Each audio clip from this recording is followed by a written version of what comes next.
C'est votre vie, c'est votre corps, c'est votre choix. On est ici aujourd'hui dans le parc Morgentaler de parler de droit d'avortement.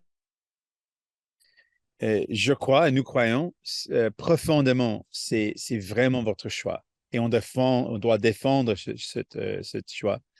Mais malheureusement, on regarde ce qui se passe aux États-Unis avec la révocation de Roe v. Wade. On vient de parler avec Leah Gazan, une cinéaste qui a fait un documentaire, La peur au ventre, qui parle de vraies menaces sur ces droits, de droit d'avortement, ici au Canada, pas seulement aux États-Unis, mais ici au Canada. Et dans ce documentaire, elle a parlé avec Alan Reyes. Et Alan Reyes, une ancienne députée conservateur, a partagé comment c'est les gens anti-choix qui tirent les ficelles dans le conservateur. Avec Pierre Poilievre, elle a laissé ses députés déposer des projets de loi anti-choix, des pétitions anti-choix. Donc, il y a une vraie menace. Mais si on parle de Justin Trudeau et les libéraux, ils n'ont pas agi pour améliorer accès à ces droits. Parce que le droit est important, mais plus important, c'est accès à ces droits. Et malheureusement, au Canada, il y a une récolte d'accès. C'est plus en plus difficile pour plusieurs personnes, plusieurs femmes, d'avoir accès à ce droit fondamental. Parce qu'on croit que c'est un droit fondamental. C'est une question d'accès aux soins de santé. Donc, à cause des manques des actions de Justin Trudeau, un manque de responsabilité, il a échoué effectivement son responsabilité dans ce domaine. Et avec la menace de Pierre Poilievre, c'est assez. J'en ai assez. Et ça, c'est pourquoi on va présenter notre motion pour la journée d'opposition. Notre motion, c'est une motion qui dit qu'on a besoin des actions urgentes pour défendre accès au droit d'avortement, pour améliorer accès au droit d'avortement et que le gouvernement fédéral, le gouvernement de Justin Trudeau doit renforcer la loi canadienne sur la santé et ça veut dire renforcer le droit d'avoir un avortement. Ces droits sont précaires. On doit rester vigilant pour les défendre. Et ce que je veux dire, c'est pour nous, les néo-démocrates, on va toujours rester vigilant et défendre pas seulement le droit, mais accès à ce droit important. I'm going to say that again in English, and then I'll present who I'm really honored to be here with, Leah Gazan. Leah Gazan, c'est notre porte-parole pour les femmes et l'équité des genres, donc elle va parler aussi après moi. And she'll be sharing with you as our critic some really important words on this matter. It is your body. It is your life and it is your choice. We're here at the Dr. Henry-Morgentaler Park to talk about a really important issue about the right to choose, the right to have access to an abortion. And not just the right to have an abortion, but the access question is one that we're seeing more and more some serious concerns. We just had a really good conversation with a filmmaker, someone who makes documentaries, in specific, Leah Gazan. And Leah spoke about the real threats to the right to choose in Canada. In fact, with the revocation of Roe v. Wade in the States, it has impacts and implications here in Canada. She actually spoke with a former conservative MP, Alan Reyes, and he talked and spoke about the fact that in the Conservative Party under Pierre Poilievre, there are serious threats to the right to choose. That in the Conservative Party, the anti-choice crowd is often calling the shots. They have a massive say in the party. And we know that under Pierre Poilievre, he has let his MPs bring in anti-choice laws, anti-choice motions. They've spoken and attended anti-choice organizations in the States and in Canada. So there is a real threat from the Conservatives. But the Liberals made it sound like they cared. Justin Trudeau and the Liberals made it sound like they cared about abortion, but over the past 9 years, access has actually gotten worse, not better. It is harder to access abortions. And the right to an abortion is only as strong as access to that right is. And that's the truth in Canada. The right to access has actually gotten harder. It's gotten worse. And so that's why we say it's your body, it's your life, it is your choice. You should be able to choose. And that's why we said we've had enough. We've had enough of Justin Trudeau and the Liberals delaying and not actually tackling this issue head on. They're not standing up to the real threat of Conservatives. And so that's why for our Opposition Day motion, we will be tabling a motion calling for urgent action to expand access to abortion services. And that specifically means that Canada needs to enforce the Canada Health Act to ensure that people can get access wherever they are across the country. We know that these rights are precarious, and we have to remain vigilant to defend them. New Democrats are committed to defending not just the right, but access to that right. So it gives me great honor at this point to present our critic on women and the, gender equality, someone who's been a fierce voice for women. And I'm really proud that Leah Gazan is here with us today. Je présente notre porte-parole pour les femmes et l'équité des genres, Leah Gazan. Thank you, leader.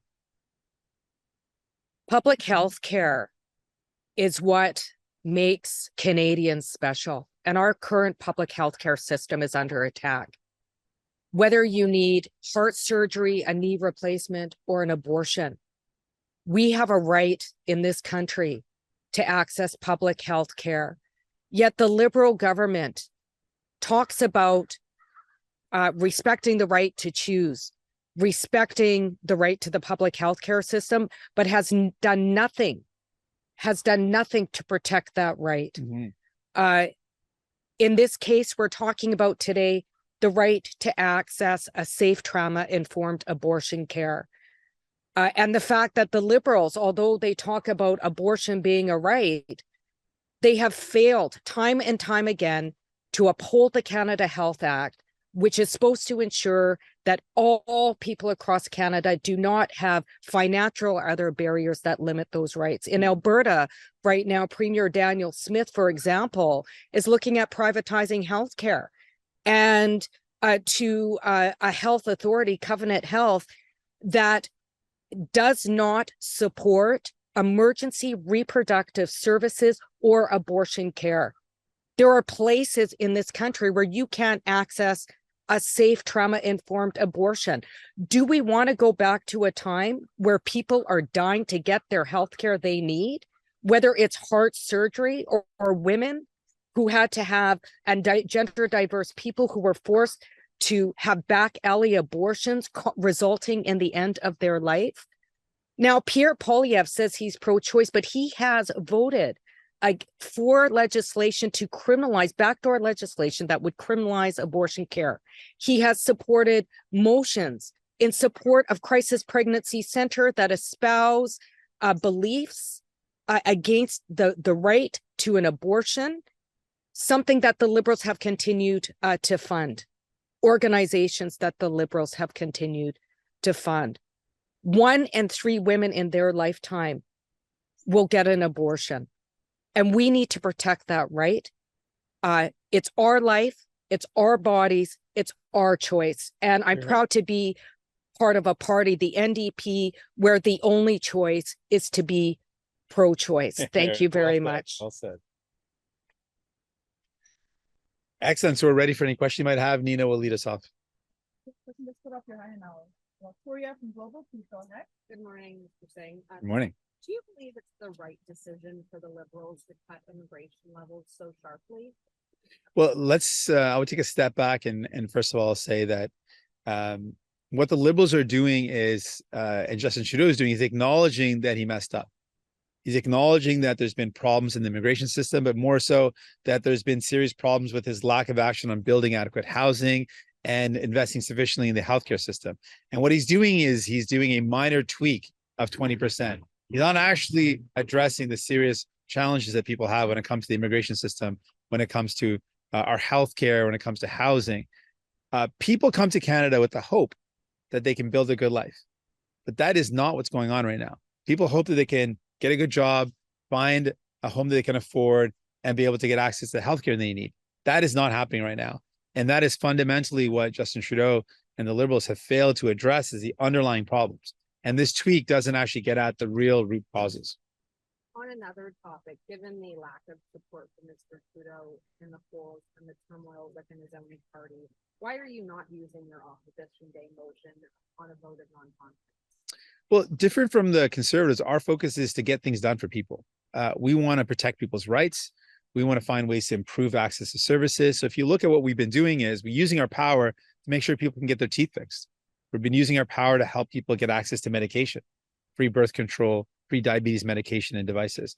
And we're going to use our opposition day motion to talk about a fundamental right, which is the right to choose. And the fact that the Liberals have failed to improve access to that right. And so we want to call for urgent action to actually improve access so that people across our country, women and gender diverse people, can get access to an abortion no matter where they are. We know that in provinces, like my colleague Leah pointed out, people are actually losing access. We know that in New Brunswick, the last abortion clinic was shut down due to a lack of funding.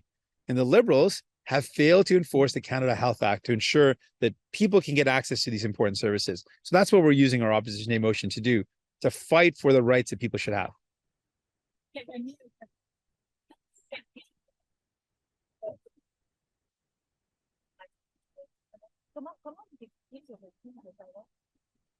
Donc, je pense que la décision prise par Justin Trudeau sur cette question d'immigration montre que son approche était un échec. Le fait qu'il n'a pas, pendant ces 9 dernières années, il n'a pas fait tout ce qu'il faut pour construire du logement abordable. Il n'a pas fait les changements nécessaires pour améliorer l'accès aux soins de santé. Et le fait que notre système d'immigration ne fonctionne comme il doit fonctionner.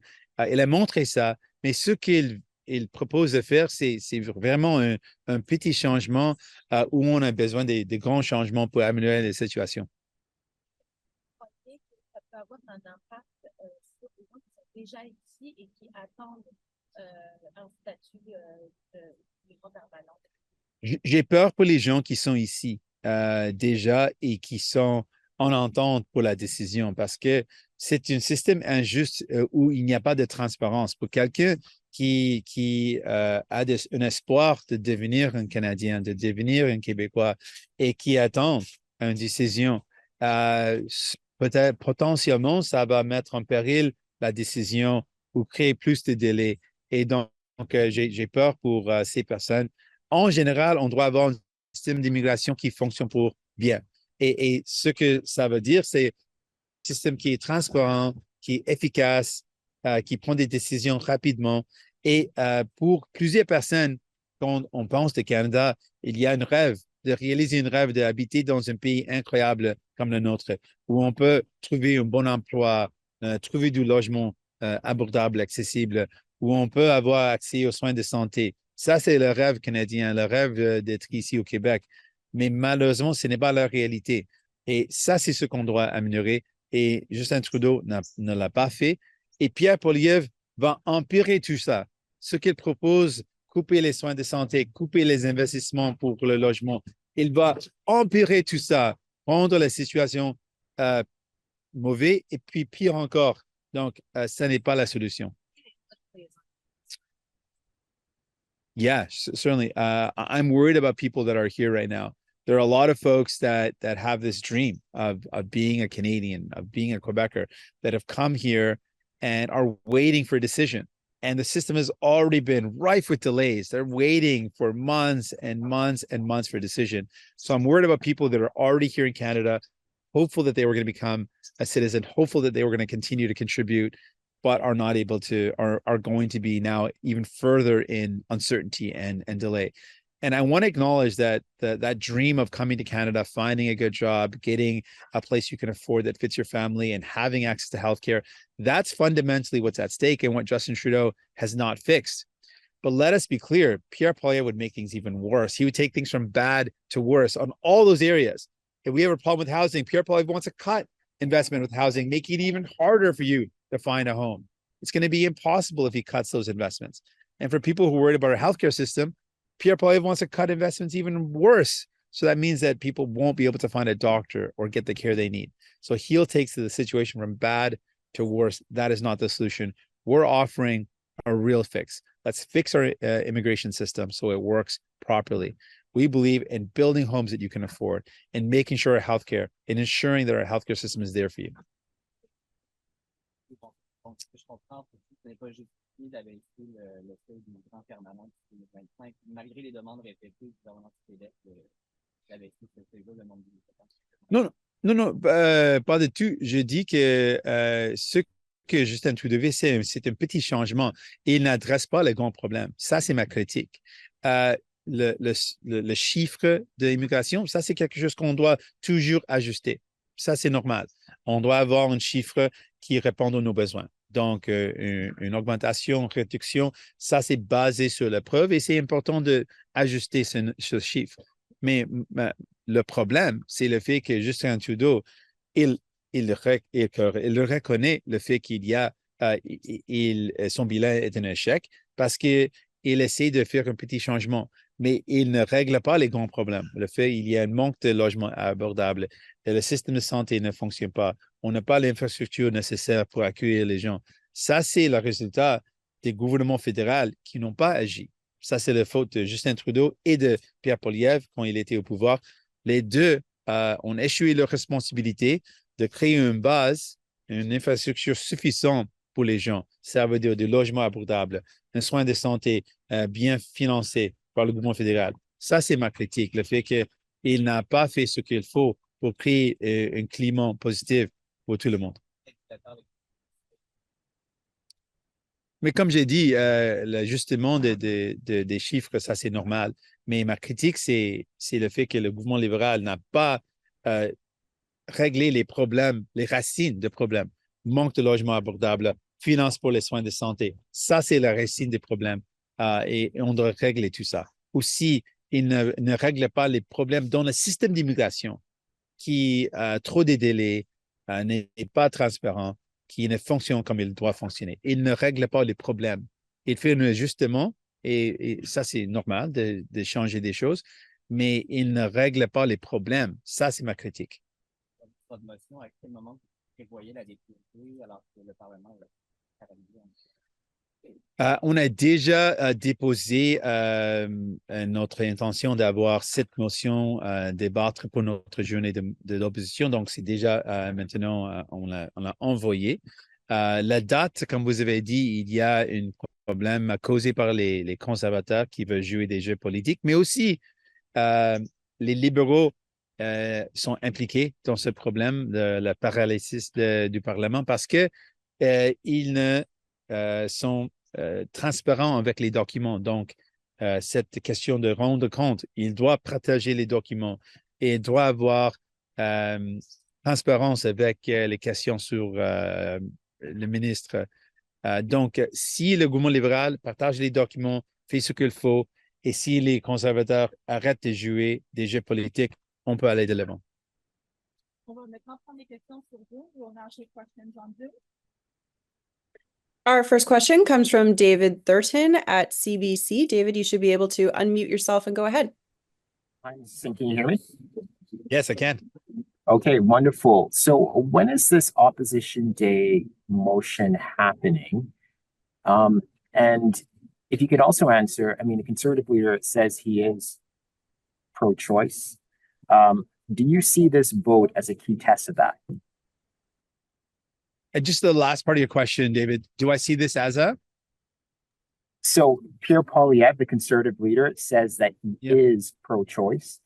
Do you see the vote on your Opposition Day motion as a key test of whether he is in fact pro-choice? Yeah, thank you very much for the question. I think there's a couple of things that I want to point out. One is that I met with a filmmaker who made a documentary, La peur au ventre, and this documentary is by the filmmaker Leah Gazan, and she in that documentary interviews Alain Reyes. Alain, as folks know, was formerly a conservative MP, and he resigned because of fears or worries about Pierre Poilievre's leadership. In the documentary, he states very clearly that in the Conservative Party, there is a big increase. There is a growth of the anti-choice movement, and that the anti-choice movement is often calling the shots. They have disproportionate power in the party. And we see that in that Pierre Poilievre has let his MPs bring forward anti-choice motions, anti-choice petitions. One of them is extremist church in Florida that is anti-choice. And so we're seeing a trend happening. So this vote is very important, but it's also important that the vote on this motion is about not just the conservative threat, but the lack of action of the Liberals. As Leah pointed out, things are getting worse, not better. There is less access to abortions and abortion services and reproductive services than there were before. That is a problem. That is directly under the 9 years of the Liberal government and Justin Trudeau, who promised and said that they would support the right, but haven't supported the access to that right, haven't enforced the Canada Health Act. And as a result, in New Brunswick, the last abortion clinic shut down because of a lack of funding. So we know that there is a reduction in services and access to services. So our vote is going to be about urgent action to improve access to the right to choose. So the access is the important question here. So when the date of this vote will be, that's a great question. Because of the current blockage in Parliament, we're not certain. Our hope is to have this debated and voted on before the end of the session. But at this point, it is unclear when the date will be. Okay. And I just want to move on to immigration here. We just heard from the immigration minister and also the prime minister. Miller said that there is no consensus at this point to allow mass regularization to proceed. So Miller said that there's no consensus at this point to allow mass regularization, can't say that word, to proceed, except for targeted programs such as healthcare. Do you agree with that we seem to have lost the consensus when it comes to immigration in this country? I think what has happened is that the results of inaction of the Liberal and Conservative governments previously have created the conditions that we're in right now. And those conditions are neither of those governments invested in building homes that people can afford. And so people can't find affordable housing. That's a problem. That's a problem for people, whether you came to Canada recently or you're born in Canada. Either way, people cannot find housing that's affordable.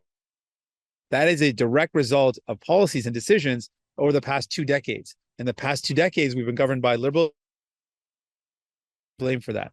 Our healthcare system is one where people are having a hard time getting basic care. It's hard to get access to a family doctor. Emergency wait times are so long. Again, that is a result of different levels of government, but a federal government that has not stepped up over the past 2 decades and done what it takes to defend our publicly delivered healthcare system. We've not seen that commitment to stopping the privatization, which erodes our access to care, which will make it even harder for people to get the services they need. And so we've not seen that commitment to defend our public healthcare system. And so as a result, people are saying, I can't get a doctor. I can't find a home that I can afford. I'm feeling stressed out. I can't get a job that pays the bills. And all that is the consequence of both Liberals and Conservatives. If you think things are bad with Justin Trudeau, things would be even worse under Pierre Poilievre. Both of them have shown a track record where they failed on these matters, but Pierre Poilievre would cut things even worse. And so I believe Canadians understand how important immigration is. But right now, given the lack of a housing, given the lack of access to healthcare, given the lack of good opportunities to work, people are worried. And so for that, I think we should always be in mind meeting our needs with our immigration levels. Our next question comes from Mary Brooke at Island Social Trends. Mr. Singh, I'm wondering if you could give us your thoughts on the BC election outcome, which is still not decided, but the NDP, which has similar to the federal level, worked on affordability credits and working for people, and they couldn't pull off a majority. So what's your thought on the polarization that's happening in BC politics? I think what the BC election has shown is that times are tough. People are feeling really frustrated and really worried. They're having a hard time finding homes. They're having a hard time paying the bills, buying groceries. Things are tough. Things are really tough. And you hear that if you speak to anybody. People will tell you that things are getting really hard. And we also know the Conservatives have been really trying to make a big play for the future of our country and for the future of the province of BC. But what is also clear is the New Democrats have been able to fight back and win. We were able to beat the Conservatives in Manitoba, and it looks like the New Democrats will again be able to beat the Conservatives in BC. But it is a tough fight. And it reminds me of the fight that's in front of us for the federal election. And it is an important fight. It's not going to be easy. But I want folks to know there's an important choice. People tell me all the time they are fed up with and they feel let down by Justin Trudeau and the Liberals. And so they're not going to give them another chance. So the next election will be a choice between the cuts of Pierre Poilievre, who wants to cut your pension, cut your healthcare, or New Democrats, Hope and Relief. We want to fix the healthcare system. We want to make sure that you can find a good job that allows you to find a home that you can afford, that you can buy your groceries. We want to lower your costs. That's going to be the choice in the next election. And we're going to fight hard to win over people. On immigration, the Premier in BC has said he'd very much like to have as much money as Quebec gets to support immigrants coming to the province here.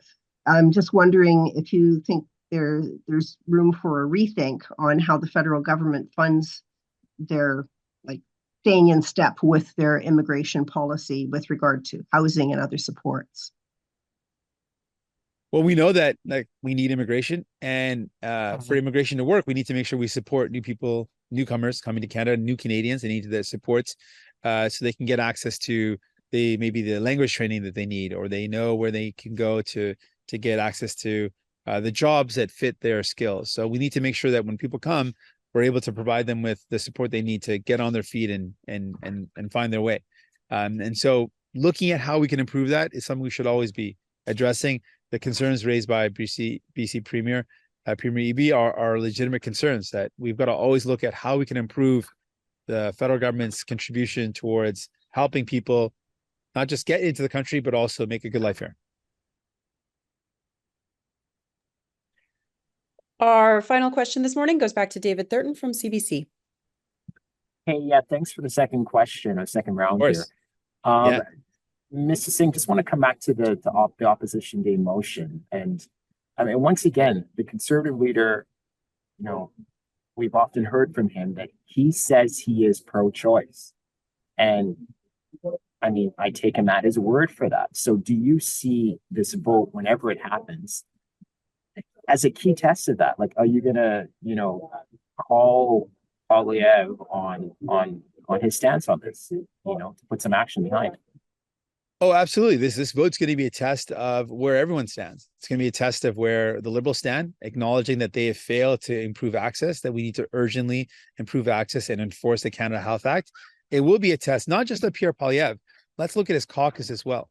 Because what Alan Reyes, the former Conservative MP, pointed out was that it's not just about who is the leader, it's about who the leader is allowing to speak and the positions of power in the party.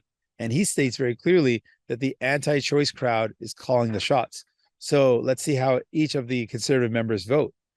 We know that Pierre Poilievre has recently allowed his MPs to table motions that are anti-choice, to table petitions that are anti-choice, to visit churches in the States that are anti-choice. So it is clear that he has supported and allowed for anti-choice to be in his caucus. Which of those folks are going to become ministers? Which of those would be a minister of health? That's the question. That there's not a commitment to defending the right to choose. And with the Liberals, there's not a commitment to defending access to that right. So both those things will be on test when this vote is in the House. And I encourage folks to pay close attention to see how each member in the House votes, not just the leaders, but each member, because I can guarantee you all New Democrats will be voting for pro-choice. We will always be defending the right and improving access to that right. As Leah put it really well, we are pro-choice, but there is no choice in our party about being pro-choice. We're going to take one last question on site. What will the NDP do next week if the clause deadline comes and passes about beginning discussions with other parties to talk over that? Well, we'll look at that when that happens. Right now, we're going to continue to put forward our agenda, what we believe is important. We've said from the beginning, we're going to be focused on affordability, making sure people can have a home they can afford, making sure they can afford their groceries, taking on those corporations that are ripping you off, stopping them from doing so, And really, that's what we've been focused on, defending the right to choose and access to that right to choose. Healthcare has remained a priority for us. So we're going to continue to push for those priorities, and we'll see what happens next. But it should be clear for folks that are looking at the Liberals and seeing a party that is focused on themselves, mired in troubles, not really focused on your troubles, but worried about their own troubles. Don't give up hope. We are here for you. We are fighting for you, and we're focused on you and your needs and making sure life is better for you.